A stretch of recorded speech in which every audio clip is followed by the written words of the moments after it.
Helga, Apaan nih, Dam? kamu tahu komunitas mengajar gitu nggak? Aku bosan banget nih, pengen cari kegiatan. Tumben banget. Biasanya juga rebahan kamu di kos.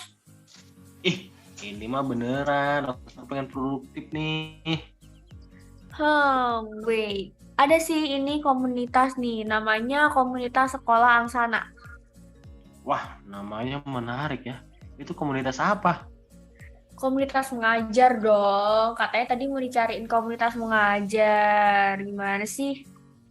Iya, maksudnya program dan sistem pengajarannya gimana gitu. Oh alah. Nih, karena aku keren ya, Dam. Seperti biasa, aku udah datengin salah satu orang dari komunitas Angsana ini. Bercanda mulu, ya kali kamu datengin kakaknya langsung. Ih, seriusan dong, karena ini sekalian masuk buat konten Different Time. Ya udah, ayo buru panggil kakaknya. Wait, sabar dulu. Kamu nggak mau apa menyapa pendengar Different Time kita tuh? Kamu nggak kangen sama mereka? Oh iya lupa. Hai pendengar semua, kembali lagi bersama kami di Pentani. Yeay. Yeay, hai pendengar Different Time semua. Nggak kerasa ya, udah ketemu nih di episode keempat. Yoi, nggak kerasa banget ya. Terus di episode 4 ini kita mau bahas apa sih? Tadi kan udah ke-spill kan ya? Yap, udah kesebelah sedikit sih tadi. Jadi buat episode 4 kali ini kita mau mengangkat tema mengenai pendidikan melawan keterbatasan. Widih, mantep banget nih temanya. Langsung aja deh panggil narsumnya. Which nggak sabaran banget sih, tapi emang gas aja sih. Jadi narsum kita kali ini adalah Mas Adafa Fireza Wirandika. Halo semuanya, halo Helga, halo Sadam. Kenalin aku biasa dipanggil Dava. Di sini aku adalah founder juga sekaligus presiden dari komunitas sekolah Aksana. Halo, halo Mas Dapa, apa kabar nih? Halo, alhamdulillah baik. Gimana kalian? Kabarnya baik juga? Alhamdulillah, semoga kabar teman-teman pendengar juga baik ya.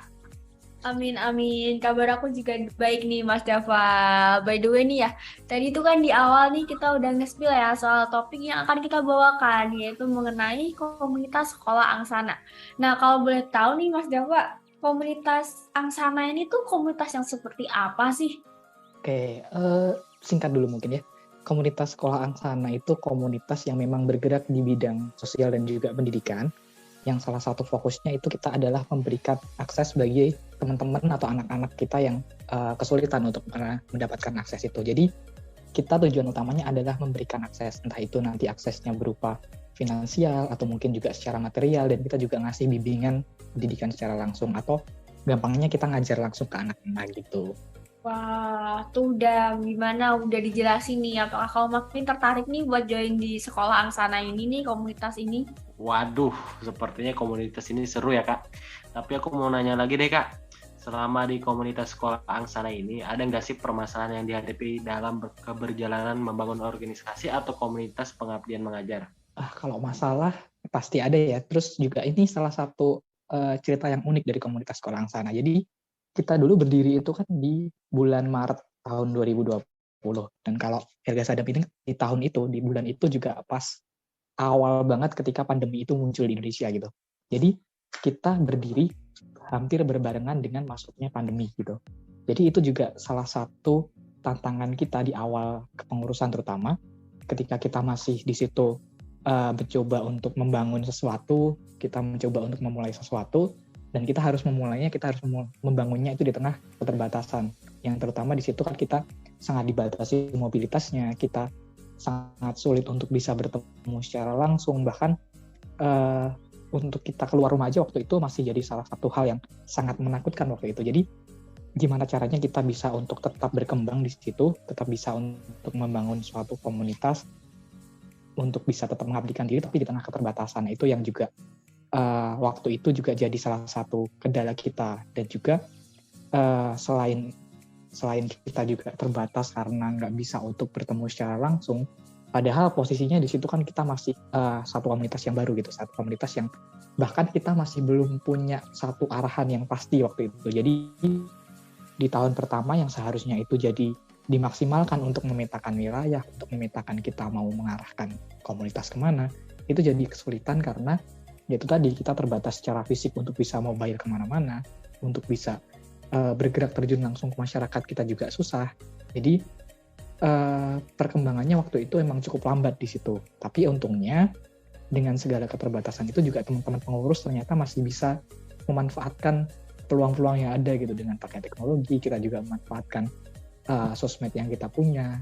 Kita juga bisa memanfaatkan teman-teman yang mungkin dari daerah-daerah yang memang berpotensi untuk jadi salah satu tujuan penerima manfaat kita. Jadi kita maksimalkan semuanya itu untuk bisa jadi jalan kita tetap berkembang meskipun di tengah keterbatasan.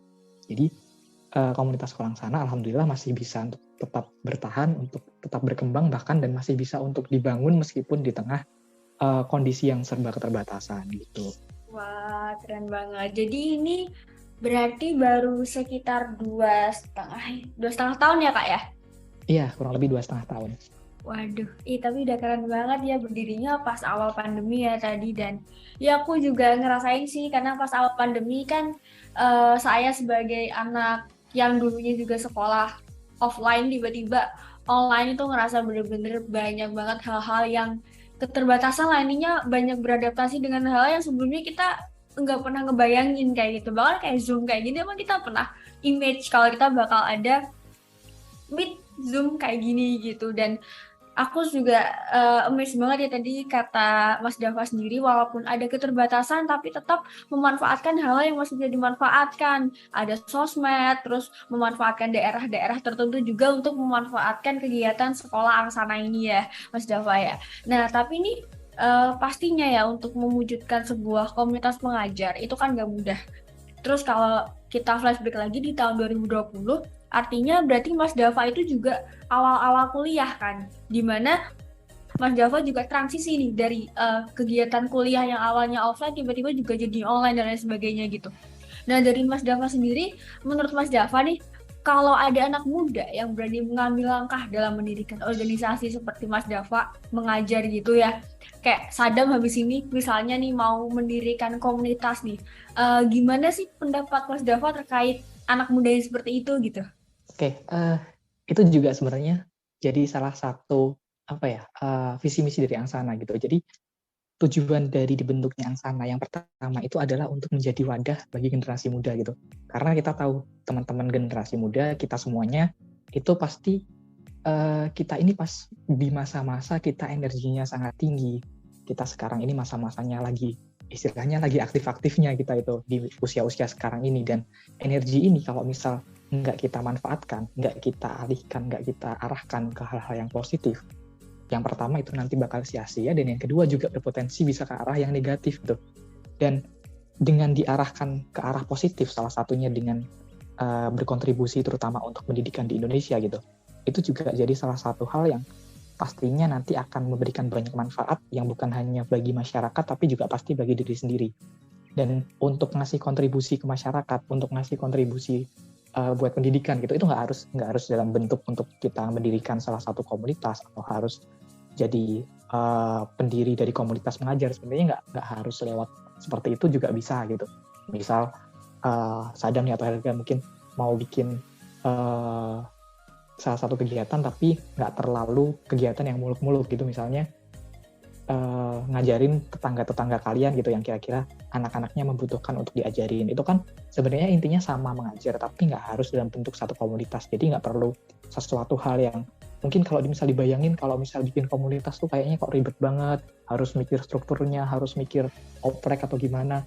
Itu kan nanti malah jadinya yang awalnya pengen gerak tapi karena mikir kok kayaknya ribet banget malah nggak jadi. Jadi untuk memulai satu kontribusi itu nggak harus dengan hal-hal yang langsung muluk-muluk banget, nggak harus langsung dengan satu langkah yang besar. Hal-hal yang kecil pun itu pasti tetap bisa memberikan dampak meskipun itu dilakukan dengan kegiatan yang sekecil apapun gitu. Dengan hal-hal yang kecil dulu itu malah biasanya hal-hal yang kecil itu malah bisa tepat sasaran gitu. Misalnya kayak tadi kita melihat ada salah satu tetangga kita, anak-anak di dekat rumah kita gitu misalnya, kok kayaknya mereka butuh bantuan untuk kita ajarin. Kemudian kita bantu mereka untuk ngajarin, ngerjain PR, atau mungkin juga bantu mereka ngasih pelajaran tambahan, itu juga bisa jadi salah satu kontribusi yang sebenarnya kecil tapi bisa berdampak besar gitu. Terus kalau untuk pendirian komunitas gitu misalnya, dan kalau emang udah yakin untuk mendirikan komunitas ya itu juga sangat bagus. Karena yang pertama, kalau misal teman-teman di sini mau bikin satu komunitas, yang jelas itu nanti akan melibatkan lebih banyak lagi orang, akan melibatkan lebih banyak lagi generasi muda yang bisa diarahkan, yang bisa diwadahi untuk bisa menjalankan satu kegiatan secara bersama-sama yang itu kegiatannya positif. Apalagi kalau misal ini kaitannya dengan mengajar, otomatis itu juga nanti berdampak langsung bagi masa depan di Indonesia. Karena kan pendidikan itu nanti jadi salah satu kunci untuk memperbaiki masa depan.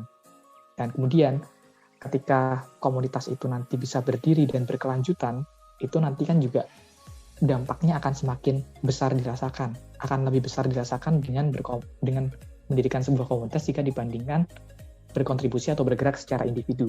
Dengan bergerak bersama-sama itu pasti dampaknya akan lebih besar gitu. Dan kalaupun nanti teman-teman mungkin masih agak takut atau mungkin bingung gimana caranya membuat komunitas, kok kayaknya kayak tadi yang aku bilang, kok kayaknya susah banget untuk bisa membuat satu komunitas baru. Nah, kita di komunitas Sekolah Angsana itu juga kebetulan di tahun ini kita udah mulai ada program untuk membuka chapter-chapter baru. Karena kebetulan kan komunitas Sekolah Angsana saat ini masih fokusnya di Kabupaten Sukoharjo aja. Tapi mulai tahun ini kita mulai ada rencana untuk membuka chapter-chapter di kabupaten kota lain. Nah, kalau misal teman-teman di sini ada yang pengen membuka komunitas mengajar gitu, ada yang pengen menjadi salah satu founder atau inisiator dari komunitas mengajar, tapi masih bingung harus mulai dari mana, masih bingung apa yang harus dilakukan, kita bisa untuk memfasilitasi teman-teman gitu. Jadi, istilahnya nanti teman-teman itu akan jadi inisiator dari komunitas Sekolah Angsana di daerah kalian masing-masing.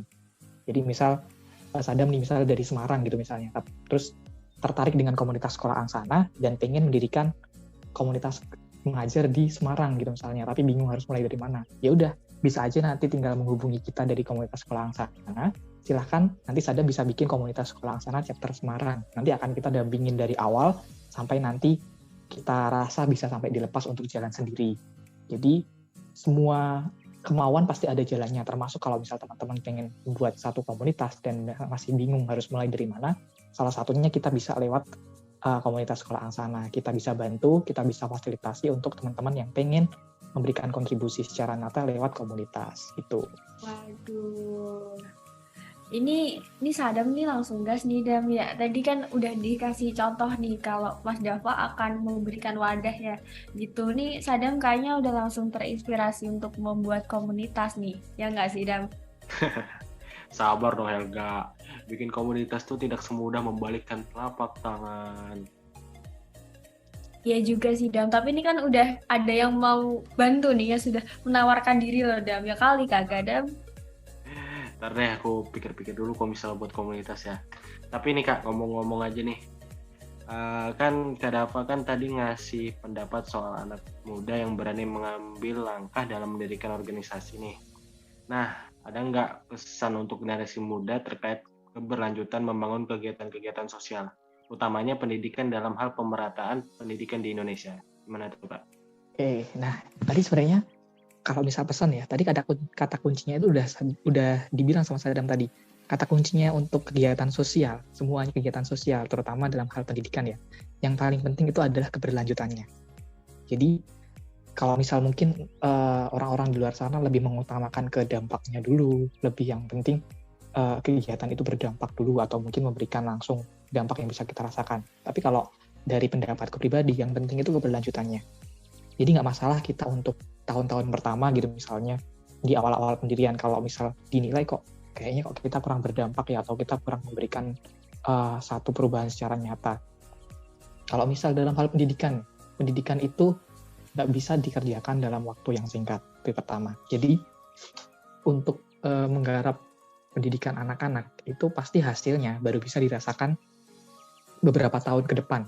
Nggak bisa langsung kita lihat secara nyata, oh habis dikasih kegiatan ini langsung kelihatan hasilnya, itu nggak bisa. Jadi dampak dari pendidikan, kegiatan yang bergerak di pendidikan itu emang bisa dilihat secara langsung. Oleh karena itu yang paling penting itu bukan dampaknya yang bisa dilihat, tapi gimana kegiatan itu bisa berlanjut, gimana kegiatan itu bisa secara terus-menerus ada yang melanjutkan, entah itu mungkin bukan dari kita yang melanjutkan, tapi ada yang melanjutkan itu. Misalnya kegiatan mengajar gitu. Ketika teman-teman mungkin di sini bikin salah satu kegiatan, misalnya mengajar, membantu untuk anak-anak ngasih pendidikan tambahan. Ketika nanti teman-teman udah selesai dengan kegiatan itu, tindak lanjutnya seperti apa? Apakah nanti penerima manfaat kalian itu ya udah selesai gitu aja, atau ternyata mungkin setelah kalian ajarin anak-anaknya jadi makin semangat belajar lagi. Yang awalnya anak-anaknya mungkin masih malas buat belajar, terus jadi setelah ada kalian, mereka jadi semangat belajar, termotivasi untuk nyari-nyari ilmu baru, dan setelah kalian tinggal, anak-anaknya ternyata masih bisa untuk melanjutkan itu, masih bisa untuk mencari bahan belajar sendiri, mereka juga mulai searching sendiri untuk menambah wawasan mereka. Itu kan berarti apa yang kalian lakukan intinya udah berhasil di situ. Bukan cuman kalian sekedar ngasih pengajaran terus selesai pulang udah, kemudian anak-anaknya balik lagi ke rutinitas normal. Nah, itu yang kurang berdampaknya malah di situ. Jadi yang penting kegiatan itu ada keberlanjutannya, dan itu harus dipastikan juga. Kalaupun nanti anak-anaknya atau mungkin sasaran penerima manfaat kalian belum bisa melanjutkan, berarti kalian lagi yang harus melanjutkan kegiatan itu, harus melanjutkan pengabdian teman-teman. Berarti kalau misal teman-teman juga udah nggak memungkinkan, kalau misal dengan satu komunitas, otomatis kan di komunitas itu pasti akan ada regenerasi. Jadi regenerasi itu bukan harus kalian sendiri yang melanjutkan, tapi bisa aja nanti pengurus-pengurus di tahun berikutnya, atau mungkin juga relawan-relawan yang ada di tahun berikutnya, atau itu juga bisa dilanjutkan oleh pihak-pihak lain, entah itu mungkin dilanjutkan oleh Bapak Ibu guru yang ada di sana, atau mungkin kalau misal kalian pegang di desa, mungkin ada pemuda-pemuda sana yang bisa melanjutkan. Jadi harapannya satu kegiatan itu, kalau emang itu kegiatan positif, jangan sampai berhenti begitu aja.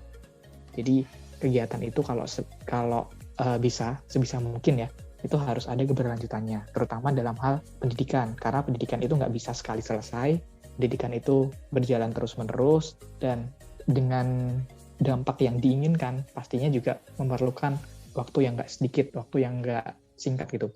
Butuh waktu yang cukup panjang untuk bisa mengubah sesuatu, terutama kalau dalam hal pendidikan, pastikan yang diharapkan adanya perubahan perilaku, adanya perubahan mindset anak-anaknya, itu kan juga pasti butuh waktu yang nggak singkat. Dan dengan keterbatasan yang kita miliki, keberlanjutan itu bisa dilakukan dengan beberapa cara tadi.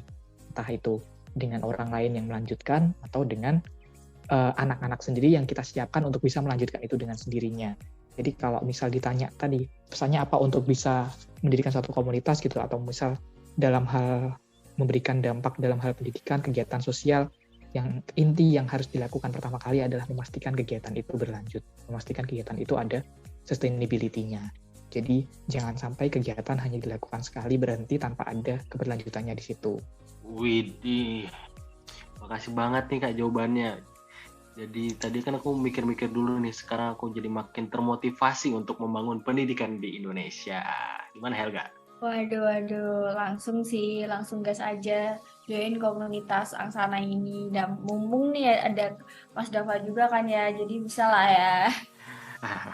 Habis ini biasa lah, ya kita obrolin dulu. Ngomong-ngomong tak terasa durasi kita udah ngobrol banyak nih. Waduh, iya ya. Nggak kerasa ya tadi kita kayaknya baru opening nih, tiba-tiba udah kepentok sama durasi aja nih. Tapi sebenarnya ya aku juga masih banyak nih hal yang pengen aku tanyain ke Mas Dava. Cuma ya waktu kita terbatas ya. Tapi nih dari Mas Dava sendiri, bisa nggak untuk memberikan closing statement sebelum menutup podcast kita pada hari ini? Oke, buat teman-teman semuanya, terutama teman-teman yang masih merasa generasi muda ya terutama. Jadi untuk memberikan kontribusi buat pendidikan, seperti yang aku bilang tadi, itu nggak harus dilakukan dengan satu langkah yang besar. Nggak harus langsung dengan satu hal yang terlalu rumit atau terlalu muluk-muluk. Bisa dilakukan dengan hal-hal yang kecil terlebih dahulu. Justru dengan hal-hal kecil itu tadi, meskipun mungkin terlihat kecil, tapi dampak yang dirasakan itu pasti akan besar.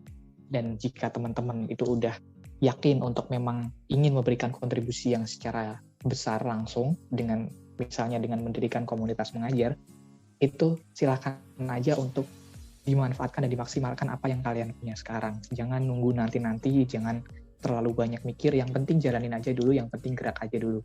Karena kalau misal kalian kebanyakan mikir gitu, misalnya kebanyakan overthinking, ini nanti kalau misal aku bikin komunitas, apa yang harus aku lakuin, habis ini harus ngapa, nanti kalian kan kalian sebenarnya overthinking, banyak pikiran di situ karena memang belum jalanin aja, belum terjun di dalamnya. Tapi kalau mungkin udah dijalanin, itu semuanya akan jelas nanti. Oh, aku udah mengerjakan ini, setelah ini harus mengerjakan ini, setelah ini harus ini dan seterusnya. Karena kita udah tahu, kita udah terjun, udah tahu apa yang kita hadapi dan kita bisa tahu apa yang harus dilakuin. Tapi kalau misal kita belum mencoba, belum terpikir untuk mulai mencoba atau melaksanakan itu, kita masih banyak banget pikiran-pikiran yang sebenarnya itu cuman ada di otak kita aja, cuman aja di pikiran kita. Kita mikir nanti kalau ini gimana, kalau gini gimana, kalau misal terjadi hal seperti ini apa yang harus dilakukan, padahal hal itu sebenarnya nggak terjadi gitu. Hal itu cuman ada di pikiran kita.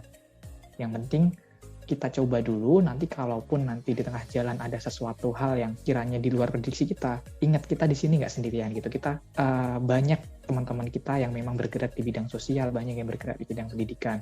Jangan pernah ragu untuk bertanya, jangan pernah ragu untuk minta pendapat, untuk minta solusi. Karena semua yang bergerak di bidang sosial, di bidang pendidikan itu pasti semuanya akan saling bantu gitu. Nggak ada kita yang di bidang pendidikan atau di bidang sosial yang kita terutama di sini sifatnya volunteer gitu, kita saling bersaing, itu nggak ada. Paling kita di sini juga akan saling support satu sama lain. Kalau misal teman-teman di sini mungkin ingin mendirikan satu komunitas dan di tengah perjalanan ada masalah, ya jangan ragu untuk minta bantuan ke komunitas-komunitas atau mungkin organisasi-organisasi yang lebih senior gitu. Jangan pernah takut untuk mencoba intinya. Dan kalaupun nanti gagal, intinya kalian di situ sudah pernah mencoba dan kalian bisa belajar dari kegagalan itu. Terus terkait dengan komunitas sekolah Angsana juga, seperti yang udah aku sampaikan di awal tadi juga, komunitas sekolah Angsana kita sangat terbuka untuk teman-teman yang pengen belajar bareng-bareng kita, yang pengen belajar untuk gimana kita berkontribusi di bidang pendidikan, gimana kita bisa membantu pemerataan pendidikan yang ada di Indonesia, membantu untuk memberikan akses pendidikan secara merata bagi anak-anak di daerah pelosok-pelosok, di daerah yang kurang tersentuh secara pendidikannya, yang akses pendidikannya belum maksimal. Kita membuka kesempatan buat semua, siapa aja, untuk bisa belajar bareng-bareng bersama kita. Kalau untuk saat ini, memang kontribusi yang secara nyata yang bisa diberikan secara langsung untuk terjun ke lapangan itu masih terbatas di daerah home base-nya Angsana sekarang, di Kabupaten Sukoharjo dan sekitarnya. Tapi buat teman-teman semuanya yang berasal dari luar daerah itu, kita juga masih buka kesempatannya. Kalian bisa untuk buka Angsana di chapter-chapter daerah-daerah kalian masing-masing. Karena kan tadi kayaknya kalau misal kita pikir-pikir ya, kalau misal kita dengar-dengar juga, kayaknya banyak teman-teman di luar sana yang sebenarnya itu pengen untuk memberikan kontribusi dengan buat komunitas mengajar, tapi mungkin masih bingung atau mungkin masih belum tahu gambarannya seperti apa. Kita juga dari komunitas sekolah Angsana mencoba mengakomodir itu. Silahkan aja teman-teman yang pengen membuka komunitas, yang pengen memberikan kontribusi dengan membuat komunitas pengajar, kita siap untuk memfasilitasi. Silahkan kalian buka menjadi inisiator komunitas sekolah Angsana di daerah kalian masing-masing. Nanti akan kita fasilitasi, akan kita bantu, akan kita dampingin terus, dan nanti kita juga akan sama-sama belajar, karena komunitas sekolah Angsana itu intinya adalah tempat buat belajar, bukan hanya kita membantu teman-teman adik-adik kita untuk ngasih pembelajaran buat mereka, tapi intinya adalah tempat buat teman-teman relawan, teman-teman pengurus itu juga belajar bareng-bareng. Jadi silakan aja, jangan pernah ragu untuk memberikan kontribusi apapun itu, entah itu satu hal yang kecil atau satu hal yang memang teman-teman udah yakin secara besar teman-teman lakukan, misal dengan mendirikan satu komunitas baru. Pun juga kalau misal teman-teman masih ragu atau masih bingung kira-kira apa yang harus dilakukan, kami dari teman-teman komunitas sekolah Angsana juga akan selalu terbuka untuk selalu konsultasi atau mungkin pengen ngobrol-ngobrol lebih lanjut di luar forum ini atau dimanapun itu, kita juga akan sangat terbuka. Pokoknya kita akan sangat mendukung siapapun itu untuk kita bersama-sama memberikan kontribusi bagi pendidikan di Indonesia. Jangan pernah takut untuk memberikan kontribusi sekecil apapun, dan jangan pernah ragu untuk memberikan kontribusi itu, terutama bagi pendidikan di Indonesia. Dan teman-teman di sini generasi muda dengan energi yang sangat luar biasa, mari kita arahkan energi itu ke arah hal-hal yang positif. Mari kita arahkan semaksimal mungkin apa yang kita punya, kita lakukan apa yang kita bisa untuk membangun pendidikan di Indonesia agar dapat menjadi lebih baik lagi. Dan insya Allah apa yang akan kalian lakukan nantinya, itu akan kembali juga ke diri kita masing-masing. Jadi mungkin dari aku gitu dulu, makasih banyak, ini kita dikasih kesempatan untuk bisa ngobrol pada malam hari ini. Semoga nanti ada kesempatan-kesempatan lain untuk bisa ngobrol lebih banyak lagi, karena pasti sebenarnya masih banyak yang pengen kita omongkan, tapi karena keterbatasan waktu, jadi cuman bisa segini dulu, dan insya Allah nanti kalau misalnya ada kesempatan kita bisa obrolin lagi di lain kesempatan. Wow, closing statement yang sangat bagus sekali dari Mas Dava. BTW makasih banget buat Mas Dava karena udah berkenan jadi narasumber kita. Udah meluangkan waktunya memberikan ilmu dan juga pengalaman yang sangat inspiratif, apalagi buat generasi milenial saat ini deh. Nah, tapi ini ya teman-teman jangan sedih karena Mas Dava mau pamitan nih, karena kita masih bisa kepoin soal komunitas sekolah Angsana nih. Nah, mungkin Mas Dava boleh nih nge-spill nih akunnya tuh apa gitu. Oke, kalau akun Instagram komunitas sekolah Angsana itu ada di @sekolah_angsana. Silahkan dikepoin aja di sana, insya Allah nanti akan ditemukan kegiatan-kegiatan yang udah kita lakukan selama ini. Dan kebetulan juga saat ini kan kita lagi open recruitment relawan pengajar yang akan dilaksanakan nanti untuk pengajar di bulan September sampai November nanti, insya Allah. Oke, gas, langsung follow dan jangan lupa juga kepoin Instagram Peduli Sosial dan dengerin podcast di Pentime lainnya, oke? Oke banget. Jangan lupa pantengin akun Peduli Sosial Undip ya. Dan pada kesempatan kali ini saya Helga dan partner saya Sadam, kami mohon undur diri. Terima kasih dan sampai jumpa semua. Dadah. Dadah, sampai jumpa.